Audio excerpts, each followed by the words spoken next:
اسرائیلی دستے غزہ پٹی کے فلسطینی علاقے کے سب سے بڑے شہر غزہ سٹی میں داخل ہو گئے ہیں، جہاں ان کی عسکریت پسند تنظیم حماس کے جنگجوؤں کے ساتھ لڑائی جاری ہے۔ اسرائیل اور حماس کی جنگ آج بدھ کے روز اپنے دوسرے مہینے میں داخل ہو گئی ہے، جس دوران جنگ بندی کے مسلسل بین الاقوامی مطالبات کے باعث اسرائیل پر دباؤ بھی بڑھتا جا رہا ہے۔ اسرائیلی وزیر دفاع یوآف گیلنٹ نے بدھ کے روز کہا کہ اسرائیل حماس کو ختم کرنے کا تہیہ کیے ہوئے ہے۔ انہوں نے غزہ کو آج تک قائم کیا گیا دہشت گردی کا سب سے بڑا اڈا بھی قرار دیا۔ یہ جنگ 7 اکتوبر کو حماس کے اسرائیل پر اس دہشت گردانہ حملے کے ساتھ شروع ہوئی تھی جس میں 1400 اسرائیلی مارے گئے تھے۔ اس کے بعد سے اسرائیل کے غزہ پٹی پر مسلسل زمینی اور فضائی حملوں میں بھی اب تک 10,000 سے زائد فلسطینی ہلاک ہو چکے ہیں۔ ٹوکیو دنیا کے صنعتی طور پر 7 ترقی یافتہ ممالک کے گروپ G7 کے وزرائے خارجہ نے اسرائیل اور حماس کی جنگ میں غزہ پٹی کے فلسطینی علاقے کے لیے انسانی ہمدردی کی بنیاد پر فائر بندی وقفوں اور امدادی راہداریوں کے قیام کے مطالبات کی حمایت کی ہے۔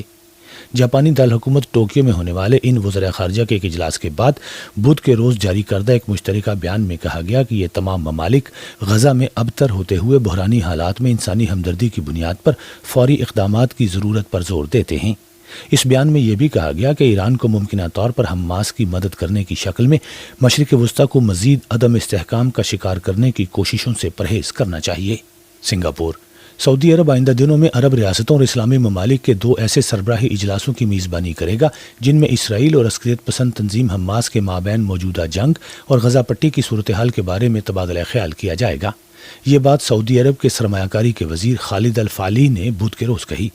اس سعودی وزیر نے سنگاپور میں بلومبرگ نیو اکانومی فورم کے موقع پر اپنے خطاب میں کہا کہ اسی ہفتے ریاض میں ایک ہنگامی عرب سربراہی اجلاس منعقد ہوگا اور اس کے بعد اگلے چند دنوں میں سعودی عرب ہی میں ایک اسلامک سمٹ کا اہتمام بھی کیا جائے گا۔ اسلام آباد پاکستان کے نگران وزیر اعظم انوار الحق کاکڑ نے کہا ہے کہ پاکستان سے لاکھوں کی تعداد میں غیر رجسٹرڈ افغان تارکین وطن کی ان کے ملک واپسی کی ذمہ دار کابل حکومت ہے، جو بار بار کے انتباہ کے باوجود افغان سرزمین پر ان عسکریت پسندوں کے خلاف کارروائی کرنے میں ناکام رہی جو وہاں سے پاکستان میں خونریز حملے کراتے ہیں۔ کاکڑ نے ایک نیوز کانفرنس میں کہا کہ پاکستان میں کیے جانے والے خود کش حملوں، بم دھماکوں اور ملکی فورسز کے ساتھ ہلاکت خیز جھڑپوں میں افغان پوری طرح ملوث ہیں۔ نگران وزیر اعظم کے مطابق جب سے کابل میں طالبان دوبارہ اقتدار میں آئے ہیں، پاکستان میں ملکی سلامتی کو خطرے میں ڈالنے والے خونریز واقعات بہت زیادہ ہو چکے ہیں۔ کیف یوکرینی صدر ولودیمیر زیلنسکی نے اس عزم کا اظہار کیا ہے کہ ان کا ملک ایک دن یورپی یونین میں شامل ہو جائے گا۔ انہوں نے یہ بات گزشتہ رات اپنے ایک ویڈیو پیغام میں کہی۔ یورپی یونین کی طرف سے آج بدھ کو ایک ایسی اہم رپورٹ جاری کی جا رہی ہے جس میں یہ جائزہ لیا جائے گا کہ کیف نے مستقبل میں یورپی یونین کے ساتھ مزید قربت کے لیے اب تک کتنی پیش رفت کی ہے۔ یہ سالانہ رپورٹ یورپی کمیشن کی طرف سے جاری کی جا رہی ہے۔ اس میں یہ بتایا جاتا ہے کہ اس 27 رکنی بلاک میں شمولیت کے خواہش مند ممالک نے کس حد تک پیش رفت کا مظاہرہ کیا ہے۔ لزبن پرتگال کے وزیر اعظم انٹونیو کوسٹا نے کرپشن کے ایک اسکینڈل کی تحقیقات کے پس منظر میں اپنے عہدے سے مستعفی ہونے کا اعلان کر دیا ہے۔ کوسٹا کو لیتھیم کی کانکنی کے معاہدوں اور گرین ہائیڈروجن منصوبوں کی منظوری سے متعلق ممکنہ طور پر رشوت ستانی کے ایک ایسے اسکینڈل کا سامنا ہے جس میں ان کا نام بھی لیا جا رہا ہے۔ ملکی حکام کی طرف سے چھان بین ابھی جاری ہے۔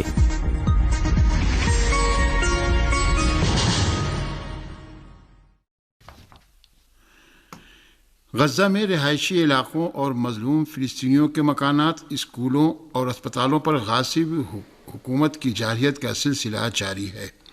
جنگ غزہ کے 33ویں دن بھی غاصب صہیونی حکومت نے مختلف علاقوں پر اپنے جارحانہ حملوں کا سلسلہ جاری رکھا۔ غاصب صہیونی حکومت نہ صرف رہائشی علاقوں اور مکانات پر وحشیانہ حملے کر رہی ہے بلکہ وہ اسکولوں، اسپتالوں اور شہری تنصیبات کو بھی اپنا ہدف بنا رہی ہے اور بین الاقوامی قوانین کی خلاف ورزی کرتے ہوئے ہر طرح کی جارحیت کا ارتکاب کر رہی ہے۔ غاصب صہیونی حکومت کے جنگی طیاروں نے غزہ میں النصیرات کیمپ پر بمباری کی اور رہائشی مکانات پر گرنے والے بموں کے نتیجے میں دسیوں فلسطینی عام شہری شہید و زخمی ہو گئے۔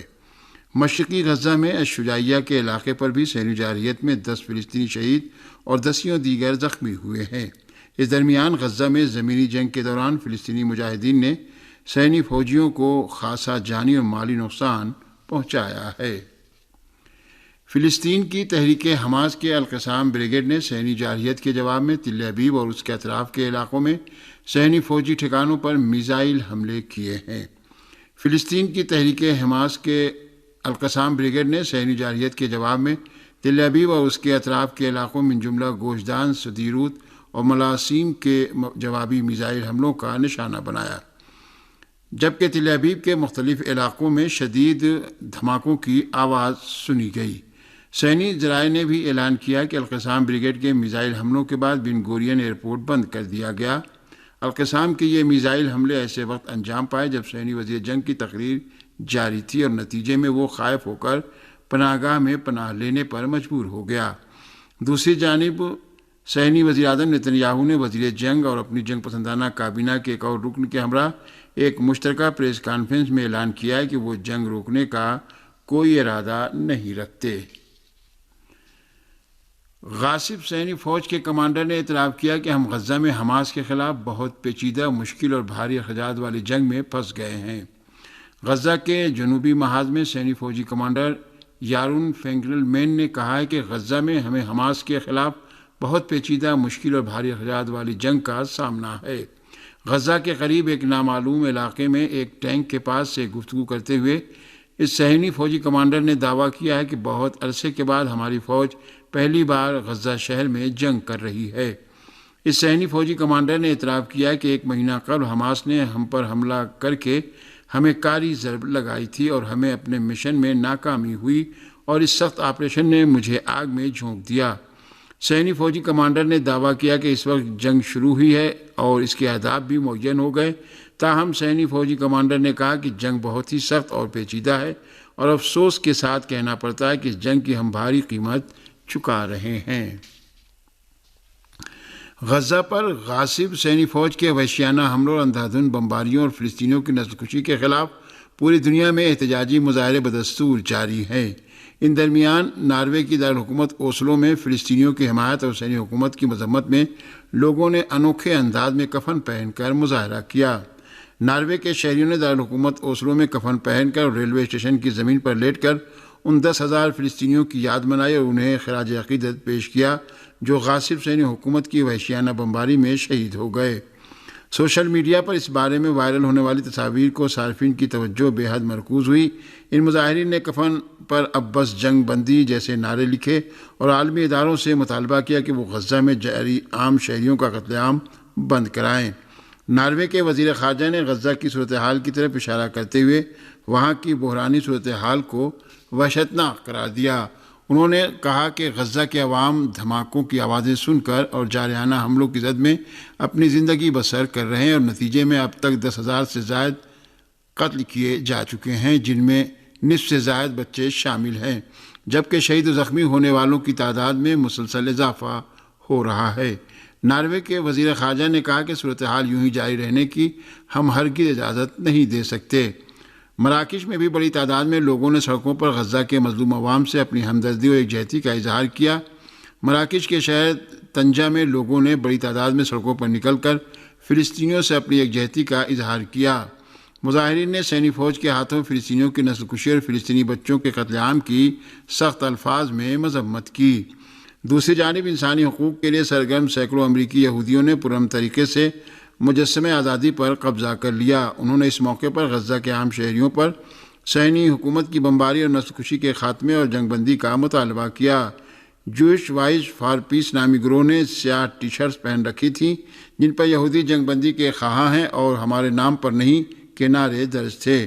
انہوں نے ایسے بینر بھی اٹھا رکھے تھے جن پر ساری دنیا دیکھ رہی ہے اور فلسطینیوں کو آزادی ملنی چاہیے جیسے نعرے لکھے ہوئے تھے۔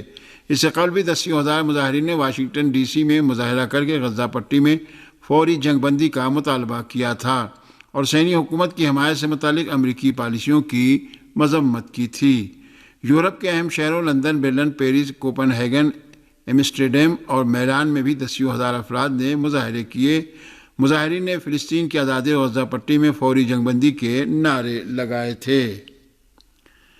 اقوام متحدہ کے انسان دوستانہ امدادی امور کے سربراہ نے غزہ پر غاصب صہیونی حکومت کے حملوں میں شہداء کی بڑھتی ہوئی تعداد کی جانب اشارہ کرتے ہوئے کہا کہ غزہ میں قتل عام سے انسانیت کے آگے سوالیہ نشان لگ چکا ہے۔ مارٹن گریفس نے اس بات کی جانب اشارہ کرتے ہوئے کہ غزہ پر صہیونی حکومت کے وحشیانہ حملوں میں شہید ہونے والوں کی تعداد 10,000 سے تجاوز کر چکی ہے۔